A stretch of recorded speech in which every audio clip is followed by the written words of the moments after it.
प्रिय विद्यार्थियों, नमस्कार, सुप्रभात। आज हम लोग आचार्य हजारी प्रसाद द्विवेदी जी के जीवन एवं साहित्यिक परिचय के विषय में पढ़ेंगे। आरंभ करते हैं। हिंदी साहित्य के मूर्धन्य मनीषी आलोचक, इतिहासकार, उपन्यासकार और निबंधकार के रूप में नए प्रतिमान स्थापित करने वाले आचार्य हजारी प्रसाद द्विवेदी का जन्म 19 अगस्त 1907 ईस्वी को बलिया जनपद के दुबे का छपरा नामक ग्राम में हुआ था। तो यहाँ पर हम लोगों ने पढ़ा कि आचार्य हजारी प्रसाद द्विवेदी हिंदी साहित्य के मूर्धन्य और मनीषी आलोचक हैं। इन्होंने आलोचना के क्षेत्र में जो कार्य किया है उस कारण ऐसा कहा जाता है कि आचार्य रामचंद्र शुक्ल के बाद यदि कोई दूसरा महत्वपूर्ण आलोचक है तो वो कौन है? आचार्य हजारी प्रसाद द्विवेदी हैं। साथ ही साथ इतिहासकार, उपन्यासकार और निबंधकार, इन सारे रूपों में आचार्य द्विवेदी ने नए प्रतिमान स्थापित किए। ऐसा नहीं लगता है कि इनके किसी भी दृष्टिकोण पर, किसी भी रचना विधा पर किसी पूर्ववर्ती विद्वान का, लेखक का कोई प्रभाव हो। ऐसा लगता है कि इनकी अपनी जो मौलिक क्षमताएं हैं उसके आधार पर उन्होंने एक नए प्रतिमान स्थापित किए हैं। कर ऐसे आचार्य हजारी प्रसाद द्विवेदी का जन्म 19 अगस्त 1907 ईस्वी को बलिया जनपद के दुबे का छपरा नामक ग्राम में हुआ था। पिता पंडित अनमोल द्विवेदी एक कर्मकांडी ब्राह्मण एवं ज्योतिषाचार्य थे, जबकि माता ज्योतिषमती धर्मनिष्ठ महिला थीं। ज्योतिष विद्या एवं संस्कृत भाषा का ज्ञान आचार्य द्विवेदी को विरासत में मिला था। माता पिता ने आपका नाम वैद्यनाथ रखा था, किंतु अध्यापकों की गलती से जन्म के समय की एक घटना के कारण प्रचलित नाम हजारी ही, यही होना चाहिए था कि हो गया है गलती से, हजारी ही अभिलेखों में चल पड़ा। बेटा, माता पिता इनका नाम वैद्यनाथ रखे थे, किंतु एक मजेदार घटना है, इससे आप लोगों को घटना भी याद रहेगी और उनका नाम का संबंध याद रहेगा कि जिस दिन आचार्य द्विवेदी पैदा हुए थे उस दिन उनके पिताजी ने एक मुकदमे में 1200 रुपए जीते थे। 1200 रुपए के राशि को लोगों ने राउंड फिगर में 1000 कहा और आसपास अड़ोस पड़ोस में इन्हें हजारी कहकर बुलाने लगे, क्योंकि जिस दिन वो पैदा हुए थे उस दिन पिताजी 1000 रुपए मुकदमे में जीते थे, पिताजी को 1000 रुपए मिले थे। तो ऐसी स्थिति में यही नाम धीरे धीरे विद्यालय तक पहुंच गया और अध्यापकों की गलती की वजह से यही नाम विद्यालय के अभिलेखों में भी आ गया। अभिलेखों का मतलब बेटा अंक पत्र, टीसी, मार्कशीट, ये सब जो आप लोगों की होती है, इनमें आ गया, जिसके कारण आगे चलकर यह नाम न बदल सके और हजारी प्रसाद द्विवेदी ही कहलाए। आगे पढ़ते हैं हम लोग। आचार्य द्विवेदी की प्रारंभिक शिक्षा गांव की पाठशाला में हुई। कुछ समय पराशर आश्रम में अध्ययन किया। बेटा, पराशर आश्रम इनके पैतृक गांव के काफी निकट है, वहां पर जाकर के उन्होंने संस्कृत भाषा का अध्ययन किया। तत्पश्चात काशी में आकर पहले रणवीर सिंह संस्कृत पाठशाला और उसके बाद काशी हिंदू विश्वविद्यालय में अध्ययन किया और बेटा 20 वर्ष की आयु में इनका विवाह भगवती देवी से संपन्न हुआ। आर्थिक अभाव के कारण शिक्षा प्राप्ति का मार्ग अत्यंत कठिन रहा, फिर भी आचार्य द्विवेदी ने शास्त्री और आचार्य की उपाधि प्रथम श्रेणी में प्राप्त की थी। क्या कहानियां ऐसा बताती हैं कि पैसे नहीं हुआ करते थे तो आचार्य द्विवेदी इन किन प्रकार अपने धन की व्यवस्था करते थे, लेकिन उन्होंने पढ़ाई को नहीं छोड़ा। और कहते हैं कि जब शास्त्री प्रथम वर्ष में इनकी कॉपी इनके आचार्यों ने देखी तो उसको मालवीय जी के पास ले गए और कहा उन्होंने कि ये बालक विलक्षण है, ज्योतिष विद्या में इसका जो ज्ञान है वो हम सभी आचार्यों से बढ़कर है। इसके बाद कुछ इन्हें सहूलियतें मिली, जिसके बाद थोड़ी शिक्षा प्राप्ति में आसानी हुई, लेकिन प्रारंभ के कुछ वर्ष बड़े कठिन रहे। शिक्षा प्राप्ति के। आगे चलते हैं।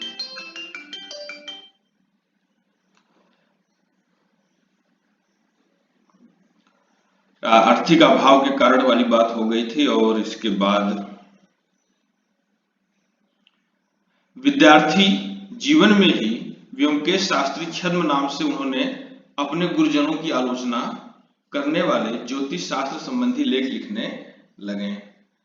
आचार्य द्विवेदी जब विद्यार्थी थे तभी उन्होंने एक छद्म नाम अपनाया, व्योमकेश शास्त्री, और इस नाम से उन्होंने अपने गुरुजनों के, यानी जो उनके अध्यापक गण थे, उनके द्वारा ज्योतिष शास्त्र से संबंधित ऐसी बातें जो उनको लगता था कि ये गुरुजन गलत कहते हैं, ये शास्त्र संगत नहीं है, उसकी आलोचना में लेख लिखने लगे। व्योमकेश शास्त्री नाम की ख्याति ऐसी फैली कि गुरुदेव रविन्द्रनाथ टैगोर ने उन्हें शांति निकेतन में हिंदी के अध्यापक के रूप में नियुक्त कर लिया। बेटा कहानी कुछ इस प्रकार से है कि शांति निकेतन में एक बालिका थी जो बाल विधवा थी, कम आयु में विधवा हो गई थी। उसके पुनर्विवाह के लिए गुरुदेव रविन्द्रनाथ टैगोर प्रयासरत थे, लेकिन उस समय के जो कर्मकांडीय लोग थे, शास्त्रों का विधिवत अध्ययन न करके सिर्फ ऊपर ऊपर ज्ञान प्राप्त करने वाले जो लोग थे, उन लोगों ने इसका विरोध किया। तो आचार्य हजारी प्रसाद द्विवेदी जो उस समय व्योमकेश शास्त्री नाम से लिखा करते थे, उनकी खोज की गई। ये पता लगाया गया कि व्योमकेश शास्त्री है कौन, और उन्हें बुला करके शास्त्रों से उनसे प्रमाण लिए गए, और उस प्रमाण के आधार पर उन ब्राह्मणों के सामने बात रखी गई कि देखिए, एक जो शास्त्रों के प्रमाण है वो विधवा पुनर्विवाह के विरुद्ध नहीं है। और आचार्य द्विवेदी की विद्वता से इतने प्रभावित हुए गुरुदेव रविन्द्रनाथ टैगोर कि उन्होंने उन्हें शांति निकेतन में अध्यापक के रूप में नौकरी भी दे दी। यहीं पर वे क्षितिमोहन सेन के भी संपर्क में आए। बेटा गुरुदेव रविन्द्रनाथ टैगोर और क्षितिमोहन सेन, इन दो व्यक्तियों के व्यक्तित्व का प्रभाव सबसे अधिक आचार्य द्विवेदी पे पड़ा था। तो इन दोनों लोगों के संपर्क में शांति निकेतन में ही आए हुए करें गुरुदेव के व्यक्तित्व का उन पर गहरा प्रभाव पड़ा, तो यह स्पष्ट है। आचार्य द्विवेदी का सर्वोत्कृष्ट लेखन कार्य भी यही शांति निकेतन में ही संपन्न हुआ। बेटा ऐसा माना जाता है कि उनकी जो सबसे अच्छी रचनाएं हैं, चाहे उपन्यासों में वाणभट्ट की आत्मकथा हो, चाहे आलोचना ग्रंथ में कबीरदास हो, चाहे सिर्फ कबीरदास नहीं, किताब का नाम सिर्फ कबीर है, या फिर उनके निबंधों में अशोक के फूल निबंध जो आगे हम लोग पढ़ेंगे भी, वो भी बेटा शांति निकेतन के ही परिसर में लिखा गया है। करें इस बीच उन्हें कई विश्वविद्यालयों से अध्यापन का प्रस्ताव आया। करें कि उस समय उनकी ख्याति धीरे धीरे फैलने लगी। विशेषकर कबीर पुस्तक के बाद उनकी ख्याति एक आलोचक के रूप में काफी फैल गई थी। ऐसे में उन्हें कई विश्वविद्यालयों से प्रस्ताव आए, ऑफर आया कि आप हमारे यहाँ पढ़ाइए। वे नहीं गए, किंतु सन 1950 में जब काशी हिंदू विश्वविद्यालय से हिंदी विभाग के अध्यक्ष का प्रस्ताव आया तो वे स्वयं को नहीं रोक सके। अब बताते हैं कि जब इस प्रकार का प्रस्ताव आया तो खुद को नहीं रोक सके और काशी हिंदू विश्वविद्यालय आ गए शांति निकेतन छोड़ करके। किंतु काशी हिंदू विश्वविद्यालय में वैचारिक एवं राजनीतिक विरोध के कारण सन 1960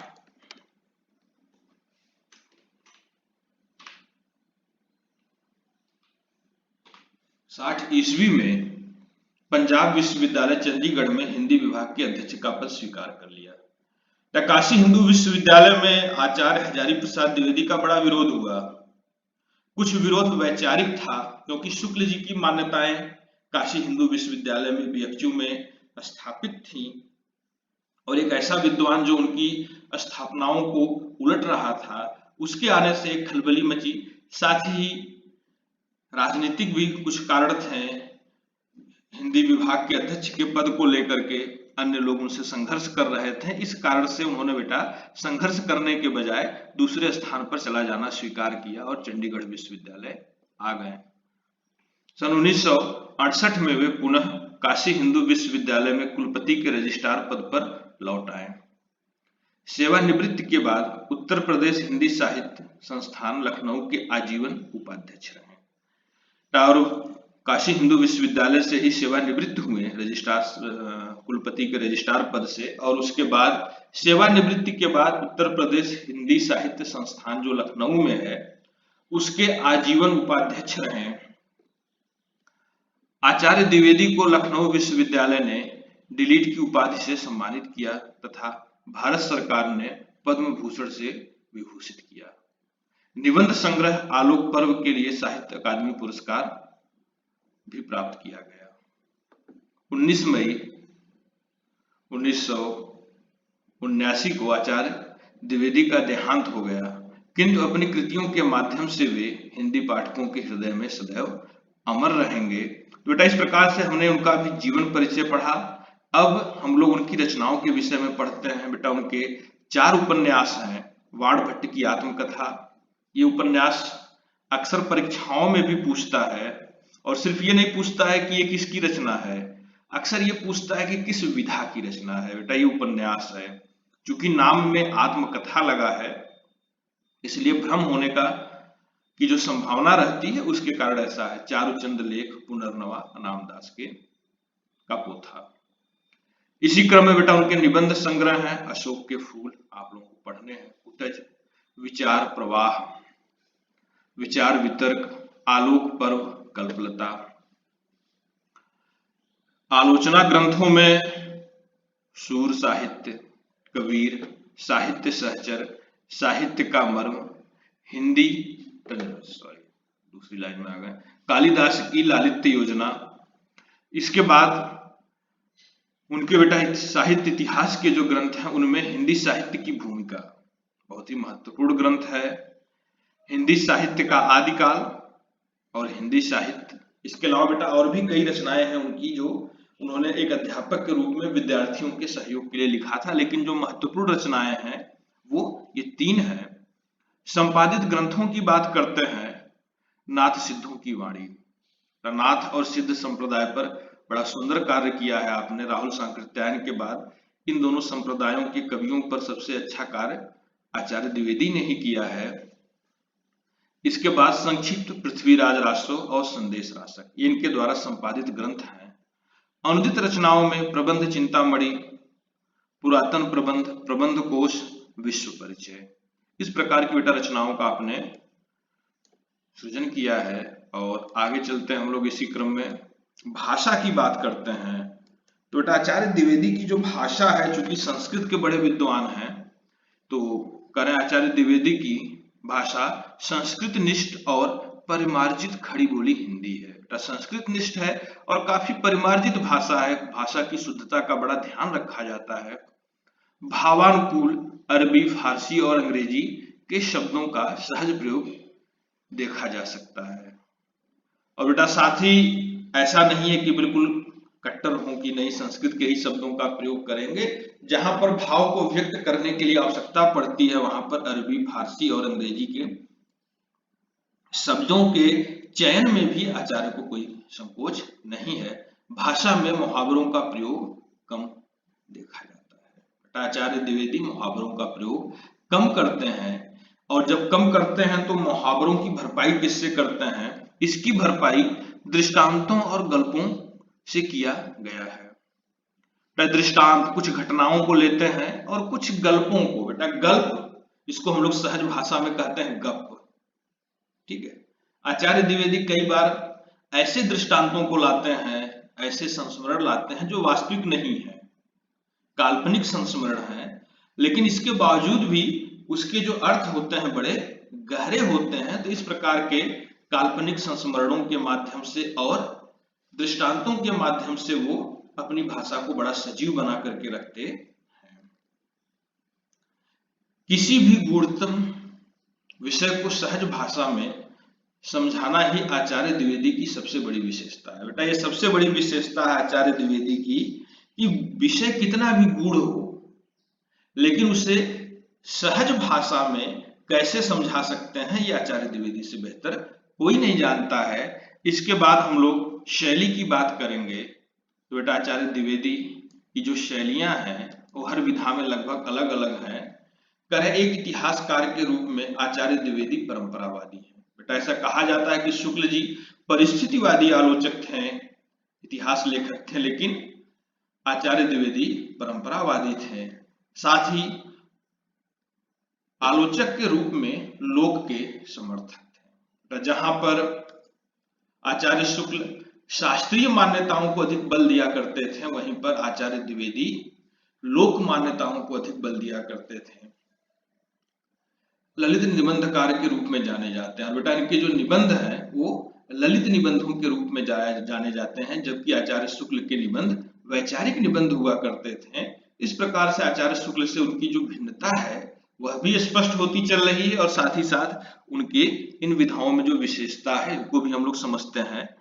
और इन तीनों विशेषताओं को मिला करके बेटा उन्होंने अपने उपन्यासकार रूप को जन्म दिया था, और ये तीनों विशेषताएं उनके उपन्यासों में एक साथ प्रकट हो जाती हैं। तब परंपरावादी उपन्यासकार हैं, ज्यादातर उपन्यास इतिहास की घटनाओं से जुड़े हुए हैं, और इतिहास की ऐसी घटनाओं से जिनके विषय में इससे पूर्व में बहुत कम लिखा सुना जाता था। साथ ही बेटा लोक समर्थक हैं। इनके नायक इतिहास की किताबों से इतर ऐसे नायक हैं जो लोक नायक हैं। यहाँ तक कि बेटा पुनर्नवा और वाणभट्ट की आत्मकथा, इन दोनों में लोरिक का उल्लेख मिलता है। लोरिक एक जननायक हैं, लोक नायक हैं, लोक कथाओं से उनका संबंध है। और इसी प्रकार से बेटा उपन्यासकार के रूप में उनकी जो भाषा है वो तो लालित्य से भरी पड़ी हुई है।